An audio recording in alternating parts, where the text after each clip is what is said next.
सूत्रधार पर सुनते हैं वेद व्यास की महाभारत।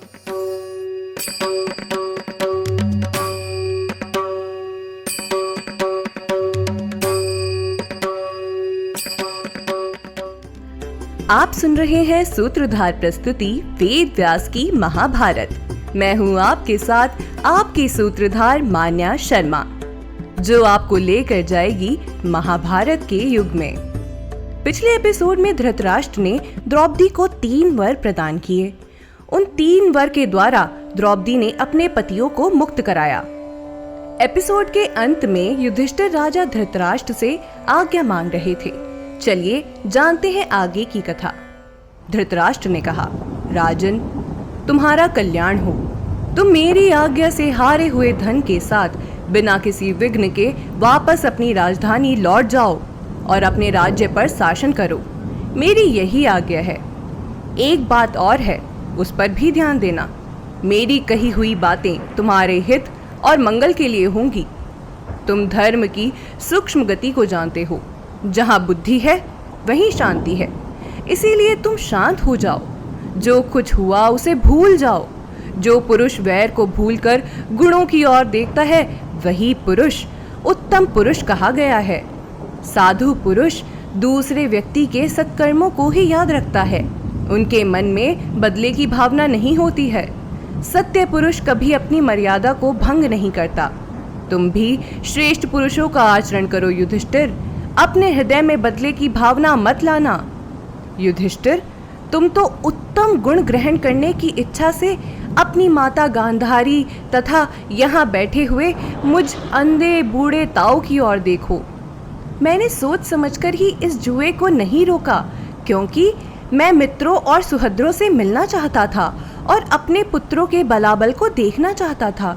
राजन, तुम में धर्म है, अर्जुन में धैर्य है, भीमसेन में पराक्रम है और नकुल सहदेव में श्रद्धा और विशुद्ध गुरु सेवा का भाव है। धर्मराज, तुम्हारा भला हो। अब तुम जाओ। दुर्योधन आदि बंधुओं के प्रति तुम्हें अच्छे भाई का स्नेह भाव रहे और तुम्हारा मन सदा धर्म में लगा रहे। राजा धृतराष्ट्र के इस प्रकार कहने पर धर्मराज युधिष्ठिर धृतराष्ट्र के आदेश को स्वीकार करके अपने भाइयों के सहित वहां से विदा लेकर अपने रथों पर सवार होकर द्रौपदी को साथ लिए इंद्रप्रस्थ को चल दिए। जब कौरवों को यह मालूम हुआ कि पांडवों को रथ और धन के संग्रह सहित खांडवप्रस्थ जाने की आज्ञा मिल गई है, तब उनके मन की अवस्था कैसी हुई, मैं आपको बताती हूँ। राजा धृतराष्ट्र ने पांडवों को जाने की आज्ञा दे दी। यह जानकर दुशासन शीघ्र ही अपने भाई दुर्योधन के पास गया, जो कर्ण और शकुनी के साथ बैठा था।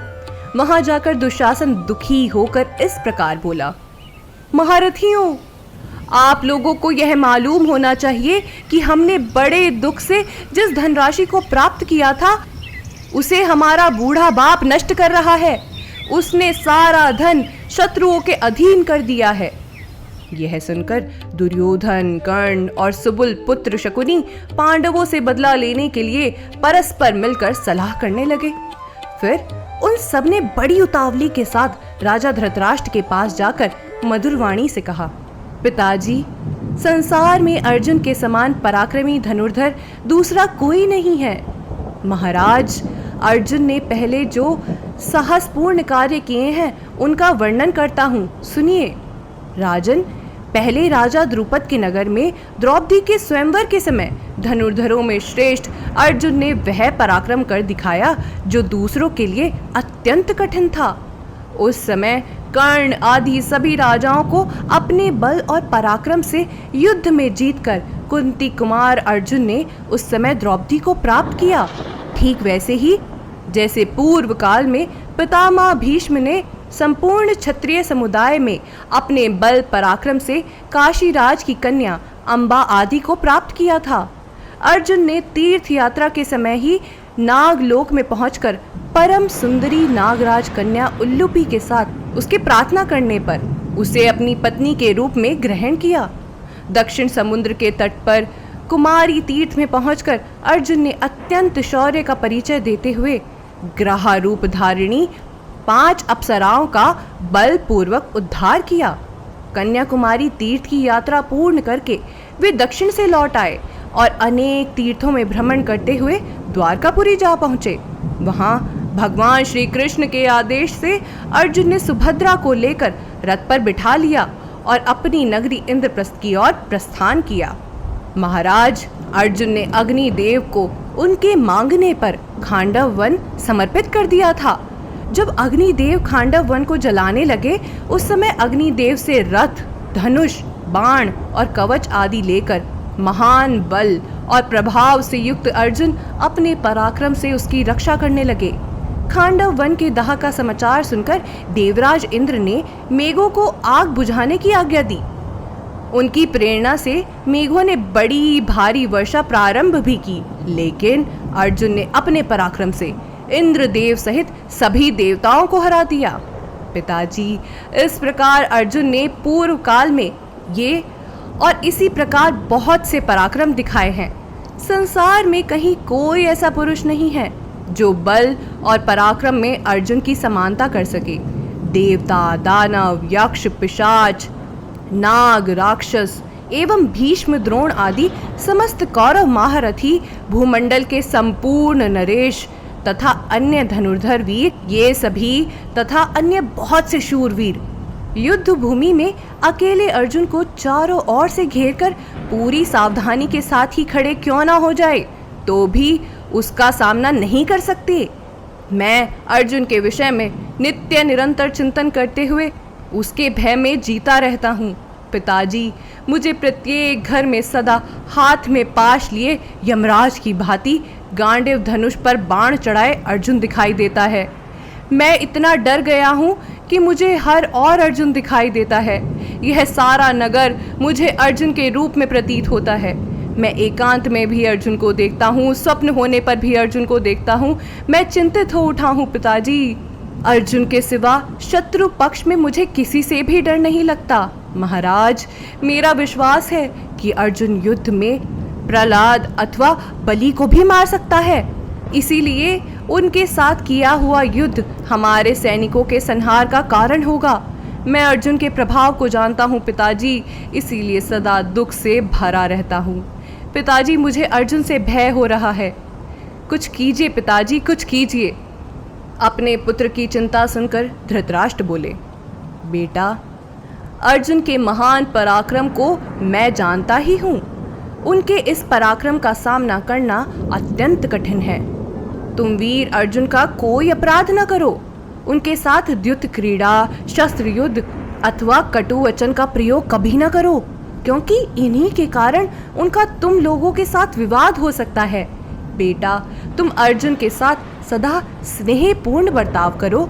पुत्र, जो मनुष्य इस पृथ्वी पर अर्जुन के साथ प्रेम पूर्ण संबंध रखते हुए उससे अच्छा व्यवहार करता है, उसे तीनों लोकों में तनिक भी भय नहीं होता। वत्स, इसीलिए तुम अर्जुन के साथ सदा स्नेहपूर्ण बर्ताव करो। दुर्योधन बोला, पिताजी, जुए में हम लोगों ने अर्जुन के प्रति छल कपट का बर्ताव किया था। आप किसी दूसरे उपाय से उन्हें मार डालें, इसी में हम सबका भला होगा। राजन, देव गुरु विद्वान बृहस्पति जी ने इंद्र को नीति के उपदेश देते हुए इस बात को कहा था। उसे शायद आपने नहीं सुना है। जो आपका अहित करते हैं, उन शत्रुओं को बिना युद्ध के अथवा युद्ध करके किसी भी उपाय से मार डालना चाहिए। महाराज, यदि हम पांडवों के धन से सब राजाओं का सत्कार करके उन्हें साथ ले पांडवों से युद्ध करें, तो हमारा क्या बिगड़ जाएगा? क्रोध में भरकर काटने के लिए तैयार हुए विषधर सांप को अपने गले में लटकाकर या पीठ पर चढ़ाकर कौन मनुष्य उसी अवस्था में छोड़ सकता है? हमने सुना है अर्जुन कवच धारण करके 2 उत्तम तुड़ीर पीठ पर लटकाए हुए गए हैं। वे बार बार गांडीव धनुष हाथ में लेते हैं और लंबी सांस खींचकर इधर उधर देखते हैं। इसी प्रकार भीमसेन शीघ्र ही अपना रथ जोतकर भारी गदा उठाए बड़ी उतावली के साथ यहाँ से निकल कर गए हैं। नकुल ढाल और तलवार लेकर जा रहे हैं। सहदेव और राजा युधिष्ठिर ने भी विभिन्न चेष्टाओं के द्वारा यह व्यक्त कर दिया है कि वे लोग क्या करना चाहते हैं। वे सब लोग अनेक शस्त्र आदि सामग्रियों से संपन्न रथों पर बैठकर शत्रु पक्ष के रथियों का संहार करने के उद्देश्य से सेना एकत्र करने के लिए गए हैं। हमने उनका तिरस्कार किया है, वे इसके लिए हमें कभी क्षमा नहीं करेंगे। द्रौपदी को जो हमने कष्ट दिया है उसे भला कौन पुरुष चुपचाप सह सकता है। हम चाहते हैं कि वनवास की शर्त रखकर पांडवों के साथ फिर एक बार जुआ खेला जाए। इस प्रकार इन्हें हम अपने वश में कर सकेंगे। जुए में हार जाने पर वे या हम मृग जन्म धारण करके महान वन में प्रवेश करें और 12 वर्ष तक वन में ही निवास करें। 13वें वर्ष में लोगों की जानकारी से दूर किसी नगर में रहें, अर्थात अज्ञातवास में रहें। यदि 13वें वर्ष में वे किसी की भी जानकारी में आ जाएं, तो फिर दोबारा 12 वर्ष तक वनवास करें। हम हारे तो हम ऐसा करेंगे और उनकी हार हुई तो वे ऐसा करेंगे। पिताजी, इसी शर्त पर फिर जुए का खेल आरंभ हो। पांडव पासे फेंककर जुआ खेले। महाराज, यही हमारे लिए सबसे महान कार्य है। मामा शकुनी विद्या सहित पासे फेंकने की कला को अच्छी तरह से जानते हैं, तो हमारी विजय होने पर हम लोग बहुत से मित्रों का संग्रह करके बलशाली विशाल सेना बना सकते हैं। यदि वे 13वें वर्ष के अज्ञातवास की प्रतिज्ञा पूर्ण कर लेंगे तो हम उन्हें युद्ध में परास्त कर देंगे। पिताजी, आप हमारे इस प्रस्ताव को पसंद करें, यही मेरी इच्छा है। धृतराष्ट्र ने कहा, बेटा, पांडव लोग दूर चले गए हों तो भी तुम्हारी इच्छा हो तो उन्हें तुरंत बुला लो। सभी पांडव यहाँ आए और इस नए दाव पर दोबारा जुआ खेलें। यह सब सुनकर द्रोणाचार्य, कृपाचार्य, विदुर जी, अश्वत्थामा, युयुत्सु, भूरिश्रवा, पितामह, भीष्म, विकर्ण सभी ने एक स्वर में कहा, अब जुए का खेल नहीं खेला जाना चाहिए, तभी तक और शांति बनी रहेगी। किंतु पुत्र मोह में आकर राजा धृतराष्ट्र ने दोबारा जुए की स्वीकृति दे दी। अगले एपिसोड में महारानी गांधारी राजा धृतराष्ट्र को समझाने का प्रयास करेंगी। क्या उनका यह प्रयास सफल होगा? जानने के लिए आपको लौटना होगा हमारे अगले एपिसोड में। आज के एपिसोड में बस इतना ही। उम्मीद है आपको हमारा यह एपिसोड पसंद आया होगा। अगर आप इस एपिसोड से रिलेटेड कोई भी सवाल पूछना चाहते हैं तो हमारे social media platform Twitter, Facebook, Instagram पर हमसे संपर्क कर सकते हैं। हमारा सोशल मीडिया हैंडल है माय सूत्रधार।